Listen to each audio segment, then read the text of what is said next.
Assalamualaikum warahmatullahi wabarakatuh. Al-Fatihah. A'udzu billahi minasy syaithanir rajim.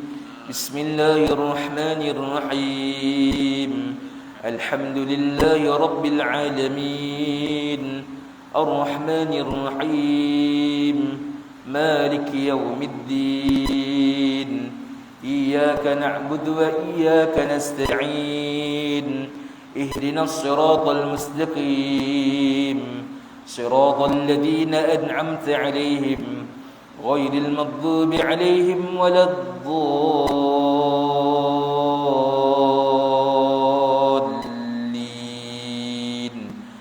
آمين. Alhamdulillah. InsyaAllah tuan-tuan sila buka pada muka surat 294. Kita dah masuk kepada surah yang baru, Suratul Kahfi, ataupun kita panggil dengan Gua. Surah Gua yang diturunkan di kota Mekah, mengandungi 110 ayat insya-Allah. Baik, kita teruskan bacaan pada ayat yang kelima, surah Kahfi. A'udzu billahi minasy syaithanir rajim. Bismillahirrahmanirrahim. ما لهم به من علم ولا لآبائهم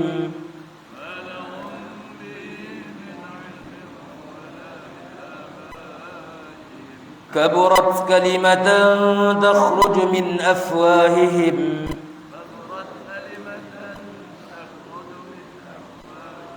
إن يقولون إلا كذبا. Allah Subhanahu wa taala berfirman dalam surah Kahfi ayat yang kelima, yang bermaksud sebenarnya mereka tiada mempunyai sebarang pengetahuan mengenainya, dan tiada juga bagi datuk nenek mereka. Besar sungguh perkataan syirik yang keluar dari mulut mereka. Mereka hanya mengatakan perkara yang dusta. Baik, ada asbabun nuzul ayat 1 hingga 5. Allah turunkan ayat ini berkenaan orang Yahudi yang mana bersekongkol dengan kaum musyrikin ataupun kaum Quraisy di Makkah waktu itu menentang Nabi sallallahu alaihi wasallam. Fala'allaka bakhi'un nafsaka 'ala atharihim illam yu'minu bihadzal hadithi asafa.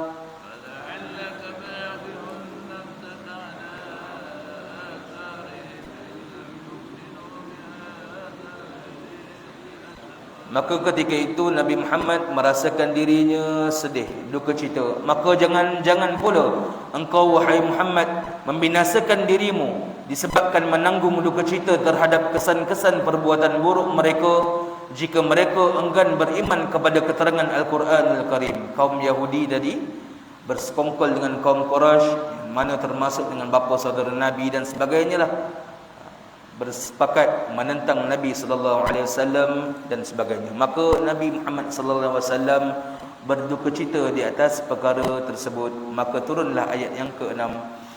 Inna ja'alna ma 'alal ardi zinatan laha linabluwahum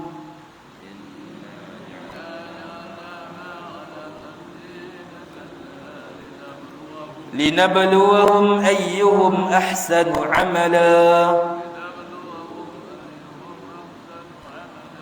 Sesungguhnya kami telah jadikan apa yang ada di muka bumi sebagai perhiasan baginya, kerana kami hendak menguji mereka siapakah di antaranya yang lebih baik amalnya. Wa inna laja'iluna ma 'alaiha sa'idan jurza.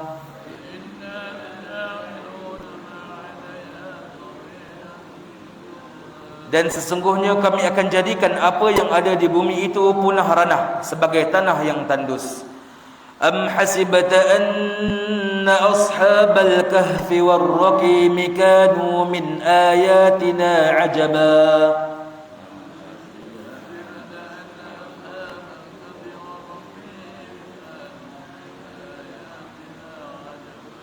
Maka Allah ceritakan tentang kisah Ashabul Kahfi. Adakah engkau menyangka wahai Muhammad sallallahu alaihi wasallam bahawa kisah Ashabul Kahfi dan Ar-Rakim itu sahaja yang menakjubkan di antara tanda-tanda yang membuktikan kekuasaan kami. Ashabul Kahfi iaitu sahabat-sahabat gua tadi, iaitu ada beberapa orang pemuda yang ditidurkan di dalam gua bersama Ar-Rakim. Ar-Rakim ada ulama tafsir menafsirkan dengan batu bersurat ataupun batu bertulis, wallahu alam, dan juga ada ulama tafsir menafsirkan dengan Ar-Rakim itu sebagai anjing yang menemani pemuda-pemuda tadi, wallahu alam. Okey, tentang bilangan pemuda dan sebagainya itu masih khilaf para mufassir dan sebagainya, tak menjadi kepentingan tentang bilangan pemuda. Kita ambil iktibar tentang pengajaran pada Ashabul Kahfi tadi, wallahu alam. Baik, ayat yang ke-10, إذ أوى الفتية إلى الكهف فقالوا ربنا آتنا من لدنك رحمة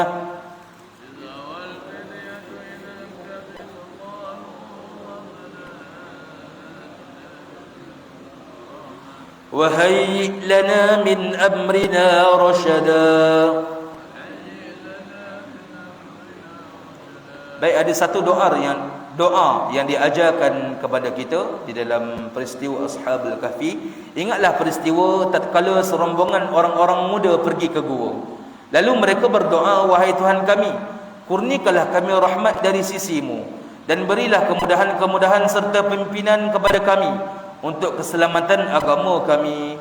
Rabbana atina min ladunka rahmah wa hayyi lana min amrina rasyada. Besar doa ni tuan-tuan. فضربنا على آذانهم في الكهف سنين عددا.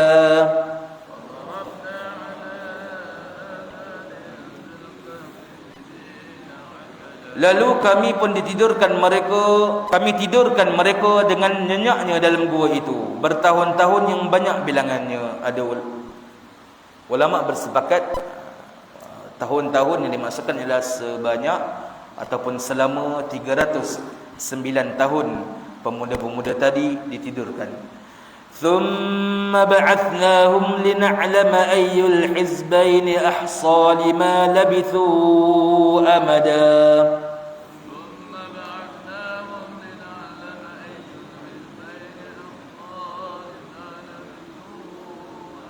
Kemudian kami bangkitkan mereka setelah 309 tahun tadi. Allah pun membangkitkan mereka dari tidurnya untuk kami menguji siapakah dari dua golongan ini di antara mereka yang lebih tepat kiraannya tentang lamanya mereka dalam gua tersebut. Dua golongan tu maksudnya dua golongan yang berbalah. Mereka kata tahun sekian, kita baru je tidur ni.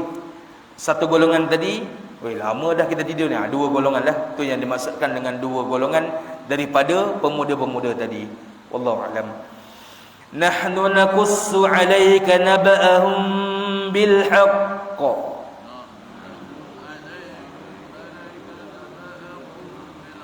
Innahum fityatun amanu bi rabbihim wa zidnahum huda.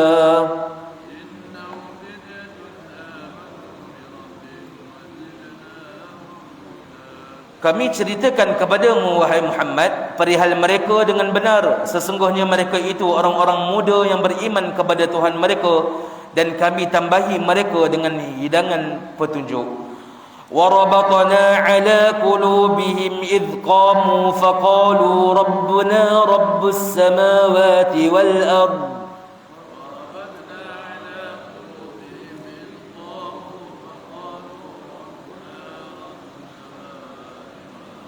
فقالوا ربنا رب السماوات والأرض لن ندعو من دونه إلها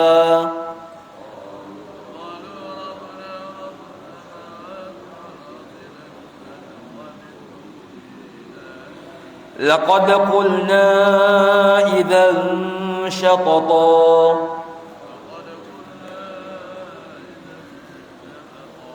Dan kami kuatkan hati mereka dengan kesabaran dan keberanian semasa mereka bangun menegaskan tauhid, lalu berkata, Tuhan kami ialah Tuhan yang menciptakan dan mentadbirkan langit dan bumi. Mereka tadi berjumpa dengan raja ketika itu, maka mereka bangkit menegaskan tauhid mereka Tuhan kami ialah Tuhan yang menciptakan, mentadbirkan langit dan bumi.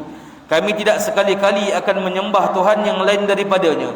Jika kami menyembah yang lainnya, bermakna kami memperkatakan dan mengakui sesuatu yang jauh dari kebenaran. Raja ketiga itu raja yang zalim, iaitu raja dari Rom lah. Rom. Wallahu alam. Haula'i qaumun attakhadhu min dunihi alihah.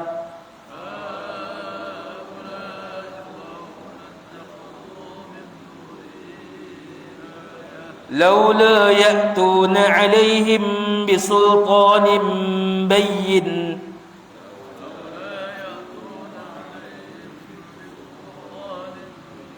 فمن أظلم ممن افترى على الله كذبا.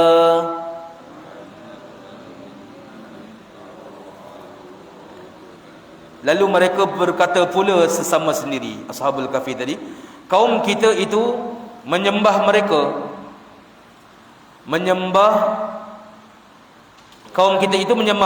Tuhan yang lain daripada Allah Subhanahu wa taala. Sepatutnya mereka mengemukakan keterangan yang nyata yang membuktikan ketuhanan makhluk-makhluk yang mereka sembah itu, tetapi mereka tidak dapat berbuat demikian. Maka tidak ada yang lebih zalim dari orang-orang yang berdusta terhadap Allah Subhanahu wa taala. Wallahu alam. Baik, sama-sama kita dengarkan tafsir ataupun terjemahan dan sedikit huraian tafsir daripada Al-Fadhil Ustaz Datuk Seri Tuan Ibrahim Tuan, insya-Allah sama-sama kita dengarkan.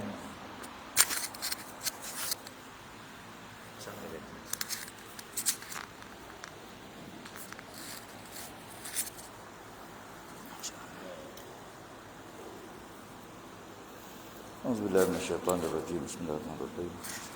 Sikit saja ulasan ayat yang kelima yang kita ambil ini ialah sambungan daripada ayat yang sebelumnya, di mana pada ayat kelima Allah sebut ma lahum min ilmin wala liabi'ihim.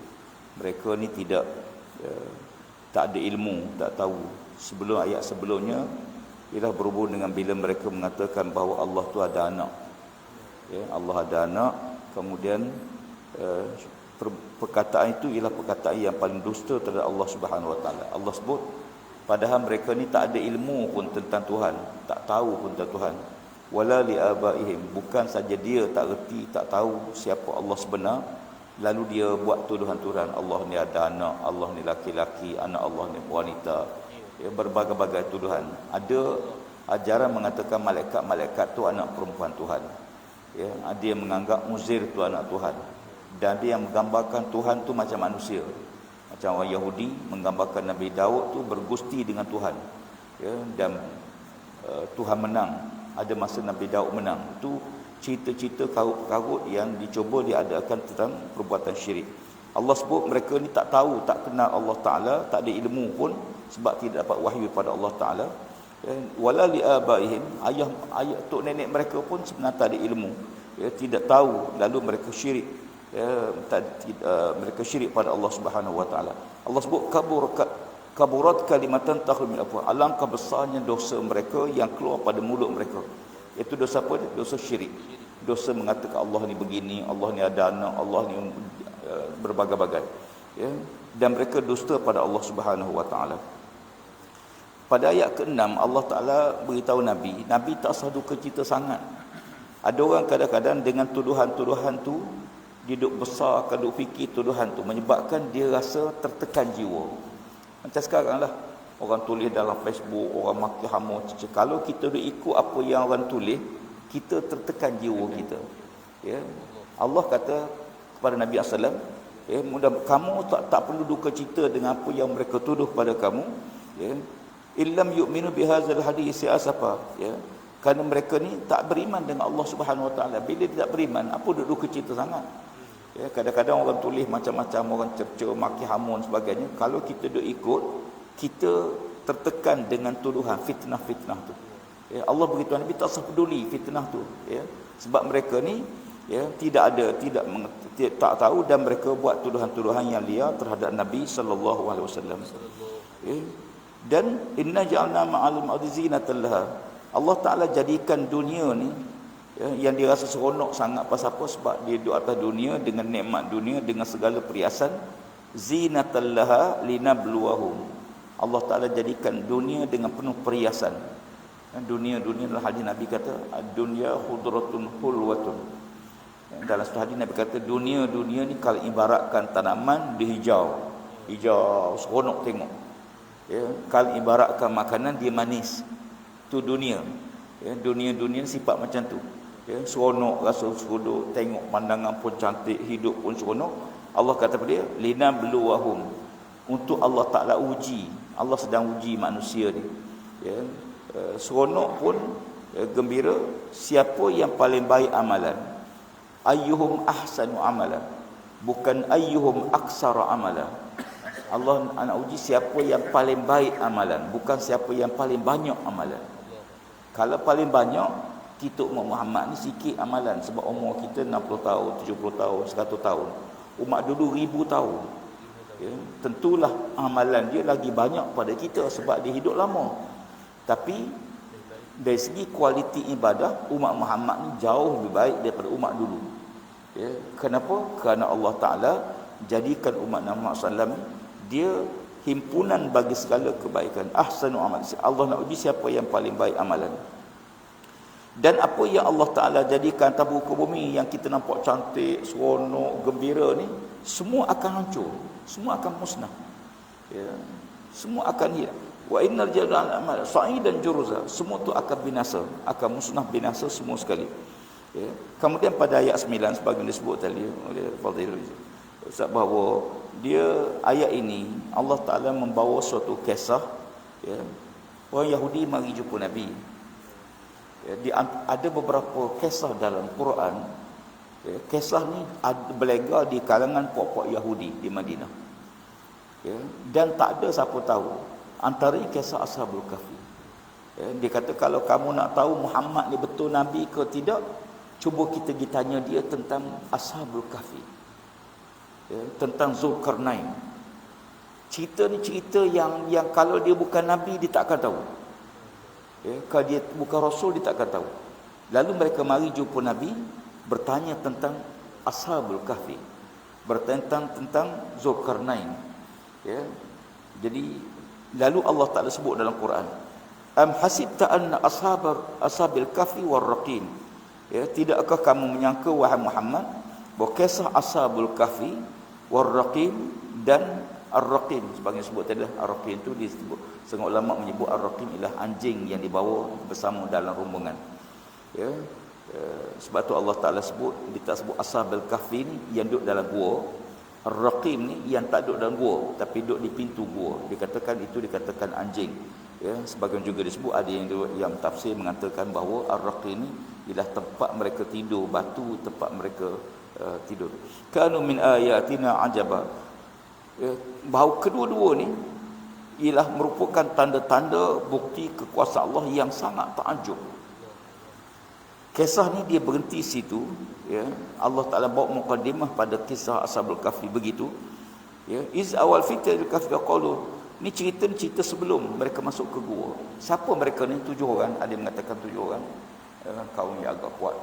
Dia mengatakan 7 orang, mereka campuran je 8. Mereka siapa dia? Dia ni anak pemimpin, anak golongan bangsawan, bukan orang miskin.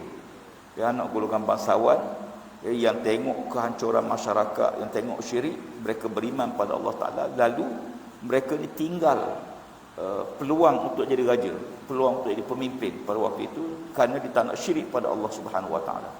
Akhirnya mereka ni bila dia beriman, dia nak diburu. Lalu mereka ni lari. Dia tak pakat 7 orang ni. Masing-masing pergi ke gua dan mereka berjumpa dalam gua. Di situ baru mereka kenal satu sama lain. Kamu daripada mana? Dia kata, aku daripada kampung ni, anak ketua kabilah sipulan-sipulan. Aku anak ketua kabilah sipulan-sipulan. Lalu mereka sebut, iz awal fitril kahfi qalu rabbana atina min ladunka rahmah wa hayyi lana min amrina rasyada. Iaitu ketika mana rombongan anak muda ni pergi ke gua. Biasa orang muda kan hanyut. Orang muda ni biasa macam-macam lah gambaran orang muda. Tapi ayat ni Allah cerita anak muda yang soleh, anak muda yang baik, yang tidak rosak dengan suasana yang rosak. Apa mereka kata? Rabbana atina min ladunka rahmah. Wahai Tuhan kami, kurniakanlah pada kami isimu sebagai rahmat daripada-Mu ya Allah, ya. Wahyi lana min amrina rasyada, serta pimpinlah kami. Ini cerita waktu dia berdepan dengan penentang-penentang yang golongan syirik. Dia pada waktu itu dia beriman dengan Allah Ta'ala, dan dia minta supaya Allah Ta'ala bimbing dia, pandu dia, selamatkan dia, ya. Lalu fatarabna ala azanihim, kalau ikut bahasa lughawi, lalu kami letakkan atau pukul sesuatu pada telinga dia, ya. Ya. Mana Allah tak sebut, lalu Allah Ta'ala tidurkan dia, ya. Ada sentimen sikit pada telinga kita tentang tidur, ya. Dikaitkan dengan azanihim, ya. Lalu kami tidurkan mereka dengan nyenyaknya dalam gua tersebut, sinina adada, beberapa tahun, ya. Allah tidurkan dia, dia baring, dia tidur. Lalu ditidurkan itu, kenapa Allah tidurkan dia? Kerana doa dia tadi. Doa dia minta diselamatkan daripada syirik, selamatkan dia daripada tu. Maka Allah Ta'ala selamatkan dia dengan cara apa dia? Dengan cara tidurkan dia. Tidur tu seperti disebut tadi selama 300 tahun, ada kata 309 tahun, ya. Kemudian sumbasnahum, dan jarak antara ayat ke-11 dengan 12 ni lama, 300 tahun, ya. Lalu Allah tidurkan dia, lepas tu Allah kata sumbasnahum, kemudian kami bangkitkan dia setelah tidur lama, ya, untuk mengetahui, ya, siapakah di antara dua kumpulan. Ayat ni dia kalau kita baca dalam kisah surah Al-Baqarah sebelumnya, cerita Nabi Ibrahim, cerita Uzir, ya, dimatikan selama 100 tahun, ya. Maka bila dia bangun, Allah tanya dia, berapa lama kamu di sini? Dia kata mungkin sehari atau setengah hari. Ashabul Kahfi ni bila dia bangun, ya, bangun-bangun dia kata, berapa lama kita tidur sini? Dia kata sekejap je, kita baru tidur pagi, petang, kemudian kita bangun pagi. Ada yang kata mungkin lama, ya. Lalu mereka masing-masing berhujah, ya, dengan rasa, dengan hujah masing-masing, ya. Lima labisu amada, ya. Dan nahnu naqussu 'alaika naba'um bil haqq. Ayat ni penting. Allah sebut, dan kami ceritakan padamu ya Muhammad cerita yang sebenar.